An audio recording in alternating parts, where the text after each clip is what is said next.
அமெரிக்காவைப் போல இந்திய இறக்குமதி பொருட்களுக்கு 50% வரி விதித்து மெக்சிகோ அறிவித்துள்ளது. அமெரிக்காவை தொடர்ந்து இந்திய இறக்குமதி பொருட்களுக்கு 50% வரி விதித்து மெக்சிகோ உத்தரவிட்டது. இந்தியா, சீனா மற்றும் பல ஆசிய பொருளாதாரங்களில் இருந்து இறக்குமதி செய்யப்படும் பொருட்களுக்கு 50% வரை புதிய வரிகளை விதிக்க மெக்சிகோ ஒப்புதல் அளித்துள்ளது. இந்தியா மட்டுமின்றி சீனா உட்பட பல்வேறு நாடுகளில் இருந்து இறக்குமதி செய்யப்படும் பொருட்களுக்கு 50% வரிகளை விதிக்க மெக்சிகோ நாடாளுமன்றம் ஒப்புதல் வழங்கியுள்ளது.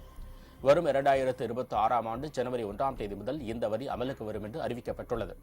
உள்நாட்டுப் பொருட்களின் உற்பத்தியை ஊக்குவிக்கவே இந்த வரியை விதித்துள்ளதாக மெக்சிகோ அதிபர் கிளாடகையா ஷீன்பாமின் தெரிவித்தார்.